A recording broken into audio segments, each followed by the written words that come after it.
उत्तरकाशी के सिलक्यारा सुरंग में फंसे 41 श्रमवीरों को बचाने के लिए हर संभव प्रयास जारी। तकनीकी कारणों से बाधित हुआ ड्रिलिंग का काम जल्द होगा शुरू। हरियाणा के मुख्यमंत्री ने चंडीगढ़ में की प्रेस वार्ता। दीनदयाल उपाध्याय अंत्योदय परिवार सुरक्षा योजना के तहत 1150 से अधिक पात्रों के खाते में 44 करोड़ रुपए से अधिक की राशि भेजी।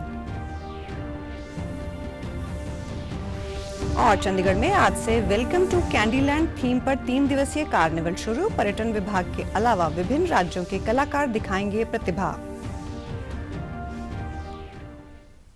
नमस्कार, चंडीगढ़ से आपका स्वागत है। मैं हूं शैली तनेजा। अब समाचार विस्तार से। उत्तरकाशी की सिलक्यारा के सुरंग में फंसे 41 श्रमवीरों को बचाने के लिए हर संभव प्रयास किए जा रहे हैं। तकनीकी कारणों की वजह से बाधित हुआ ड्रिलिंग का काम जल्द ही फिर शुरू हो जाएगा।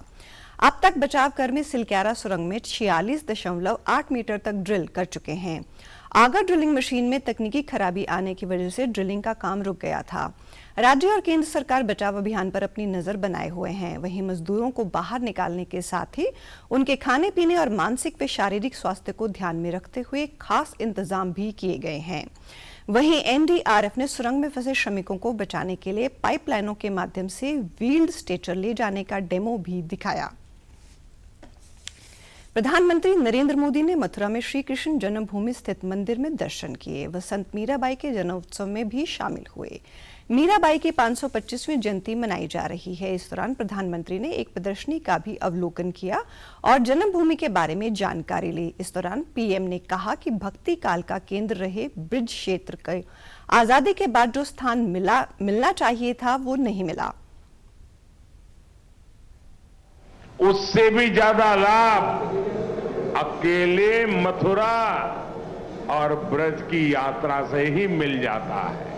मुश्किल से मुश्किल समय में भी देश को संभाले रखा, लेकिन जब देश आजाद हुआ तो जो महत्व इस पवित्र तीर्थ को मिलना चाहिए था, दुर्भाग्य से वो नहीं हुआ। जो लोग भारत को उसके अतीत से काटना चाहते थे, जो लोग भारत की संस्कृति से, उसकी आध्यात्मिक पहचान से विरक्त थे, वो आजादी के बाद भी गुलामी की मानसिकता नहीं त्याग पाए। पीएम ने संत मीराबाई के जन्मोत्सव पर एक स्मारक डाक टिकट और 525 रुपए का एक विशेष सिक्का भी जारी किया। प्रधानमंत्री ने कहा कि जब भारत देश की चेतना पर प्रहार हुआ है, तब किसी न किसी योद्धा या संत ने जागृत ऊर्जा के पुंज को थामे रखा। जल्द ही काशी और अयोध्या की तरह इस क्षेत्र का पूरा विकास होगा। हरियाणा के मुख्यमंत्री मनोहर लाल ने कल चंडीगढ़ में एक प्रेस वार्ता को संबोधित किया। इस दौरान मुख्यमंत्री ने कहा कि इस वर्ष शुरू की गई दीनदयाल उपाध्याय अंत्योदय परिवार सुरक्षा योजना के तहत 1964 लाभार्थियों के खाते में 75 करोड़ 10 लाख रुपए भेजे गए हैं। 1150 से अधिक अन्य लाभार्थियों के खाते में 44 करोड़ 48 लाख रुपए भेजे जा रहे हैं। इसके अलावा सीएम ने कहा कि प्रधानमंत्री नरेंद्र मोदी ने देश को विकसित भारत बनाने के संकल्प के साथ विकसित भारत संकल्प यात्रा शुरू की है। हरियाणा में 5000 से ज्यादा कार्यक्रम इस यात्रा के जरिए किए जाएंगे। आय सीमा 1,80,000 रुपए वार्षिक होती है।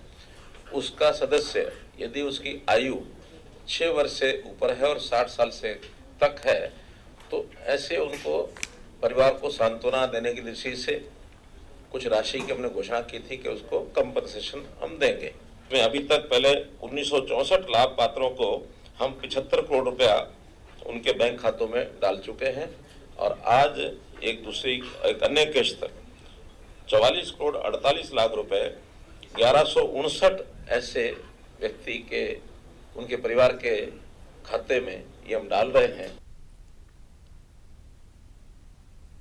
इस दौरान सीएम ने कहा कि कोरोना महामारी के समय दर्ज की गई 8,275 एफआईआर वापस ली जाएंगी, जिनमें से कुल 14,127 लोगों की गिरफ्तारियां हुई थी। वहीं यमुनानगर में जहरीली शराब से हुई मौतों के मामले में मुख्यमंत्री ने कहा कि इस पर सरकार ने सख्त कदम उठाए हैं। एफआईआर दर्ज कर दोषियों को जेल में डाला गया है। साथ ही 2.5 करोड़ रुपए से अधिक का जुर्माना लगाया गया है, जो दोषियों के लैंड रेवेन्यू से रिकवर किया जाएगा। जींद के एक स्कूल में स्कूली छात्रा से अभद्र व्यवहार के मामले को लेकर पूछे गए सवाल के जवाब में सीएम ने कहा कि सरकार ऐसी घटना बिल्कुल बर्दाश्त नहीं करेगी। आरोपी को बख्शा नहीं जाएगा। संबंधित स्कूल में महिला प्रिंसिपल को नियुक्त कर दिया गया है और 16 नए स्टाफ की नियुक्ति की गई है। वेलकम टू कैंडीलैंड थीम पर आज से चंडीगढ़ की लेजर वैली में 3 दिवसीय चंडीगढ़ कार्निवल की शुरुआत हो गई है। पंजाब के राज्यपाल व चंडीगढ़ के प्रशासक बनवारी लाल पुरोहित व सांसद किरण खेर ने कार्निवल का शुभारंभ किया और कार्निवल परेड को हरी झंडी दिखाकर रवाना किया। इस बार कार्निवल में पर्यटन विभाग के अलावा दूसरे प्रदेशों के कलाकारों की ओर से अपनी प्रतिभा का प्रदर्शन किया जा रहा है। यहां पहले दिन हिमाचल पुलिस के ऑर्केस्ट्रा की प्रस्तुति आकर्षण का केंद्र रहेगी। पहले दिन कार्निवल में पहुंचे पर्यटकों ने कहा कि वे हर साल कार्निवल का बेसब्री से इंतजार करते हैं। यहाँ उन्हें विभिन्न राज्यों की झलक देखने को मिलती है और वो जमकर इसका लुत्फ उठाते हैं। मैं यहाँ काफी सालों से आ रही हूँ। मैं मतलब साल भर वेट करती रहती हूँ कब कार्निवल आए, हम यहाँ आ जाए। टूरिज्म डिपार्टमेंट ने यहाँ काफी अरेंजमेंट करके रखा है, सब कुछ अच्छा है, बढ़िया है। हर बार की तरह उतना ही उत्साह है और आज तो पहला दिन है, अभी ओपनिंग हुई है और डेफिनेटली थोड़ी देर के बाद काफी रंगारंग सिस्टम यहाँ होने वाला है। हाँ, खाने पीने की बहुत सबसे बड़ी बात है, हाइजेनिक चीजें हैं यहाँ पर खाने के लिए जो पास की गई हैं टूरिज्म डिपार्टमेंट की ओर से, वो बकायदा चेक करके जो सिडको है या जो अच्छी कंपनीज हैं उनको यहाँ पर अलाउ किया गया है। वहीं शनिवार को प्रसिद्ध गायक कैलाश खेर और रविवार को पंजाबी गायक बब्बू मान प्रस्तुति देंगे। पंजाब के मुख्यमंत्री भगवंत मान ने कल होमगार्ड के जवान जसपाल सिंह की मौत पर गहरा दुख व्यक्त किया है, जिनकी ड्यूटी निभाते समय जान चली गई। मुख्यमंत्री ने जसपाल सिंह के परिवार को वित्तीय सहायता के तौर पर 2 करोड़ रुपए देने का ऐलान किया है।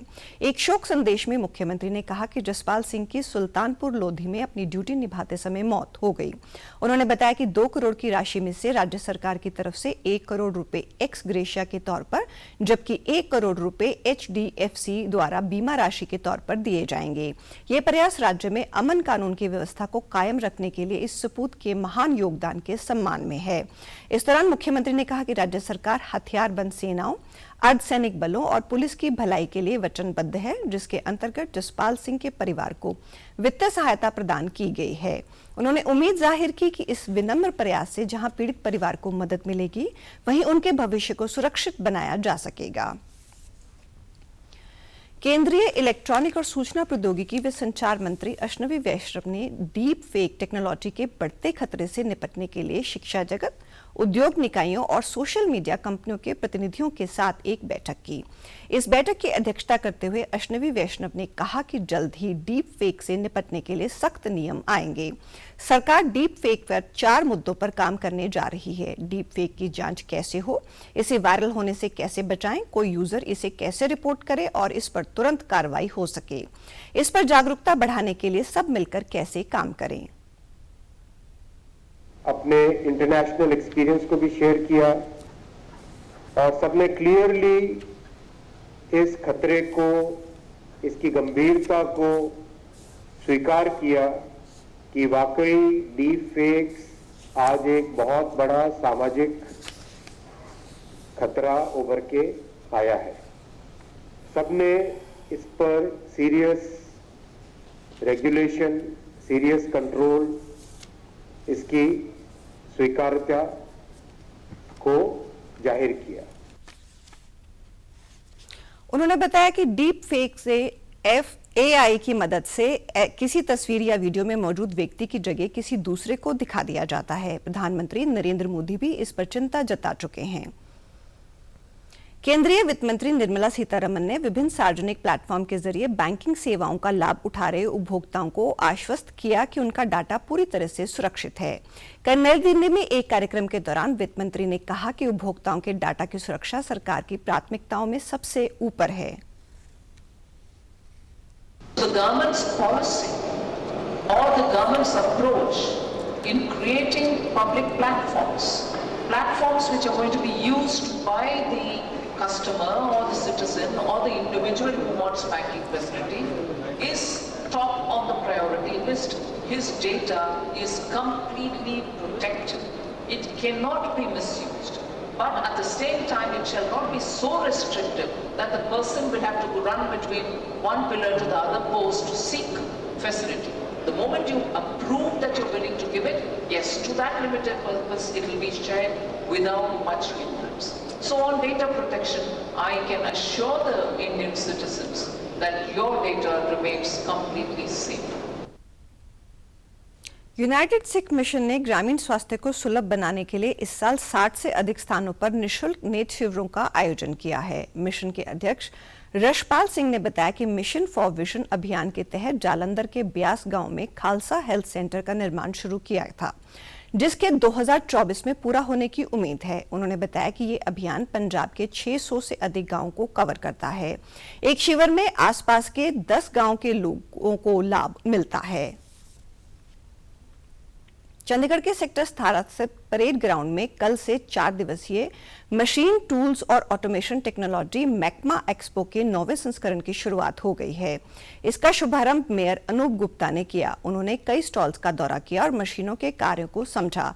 इस दौरान उन्होंने कहा कि 26 नवंबर तक चलने वाले इस एक्सपो में नई तकनीक के रोबोटिक व कंप्यूटराइज्ड मशीनें प्रदर्शित की गई हैं। यहाँ देश की विभिन्न कंपनियों ने अपने स्टॉल्स लगाए हुए हैं। एग्जीबिशन चंडीगढ़ में लगी है और जिसमें पूरे काफ़ी इंडिया से ही एग्जीबिटर आए हैं जो मशीन के प्रोडक्ट्स बनाते हैं। और प्रधानमंत्री जी का सपना जो मेक इन इंडिया है उसको एक बहुत बड़ा प्रबल मिला है। अभी आपने देखा कि हम 4 लाख टन 4 लाख के हमने वो क्रॉस करी है ट्रिलियन इकॉनमी में भी।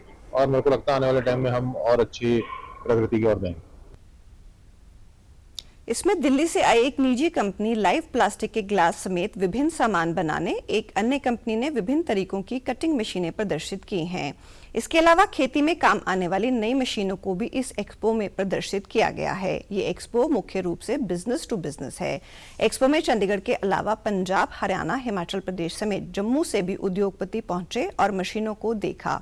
एक्सपो में पहले दिन करीब 8000 लोग पहुंचे। उद्घाटन के बाद आयोजक करमजीत सिंह ने कहा कि एक्सपो में विश्व स्तरीय सुविधाओं का प्रदर्शन किया जा रहा है। ये प्रदर्शनी उद्यमियों को बेहतर अवसर प्रदान करेगी, जिससे उन्हें अपने क्षेत्र में अपना व्यवसाय बढ़ाने में मदद मिलेगी। महर्षि वेदव्यास की कर्मस्थली तीर्थराज बिलासपुर में हर साल लगने वाले राज्य स्तरीय कपाल मोचन मेला कल से पंचभिखी शाही स्नान के साथ शुरू हो गया है। विभिन्न स्थानों से आए साधु संतों ने मेला परिसर में ऋण मोचन, कपाल मोचन व सूरजकुंड सरोवर में स्नान किया। अंबाला मंडल की आयुक्त रेणु एस फूलिया ने रिबन काटकर मेले और प्रदर्शनी का शुभारंभ किया।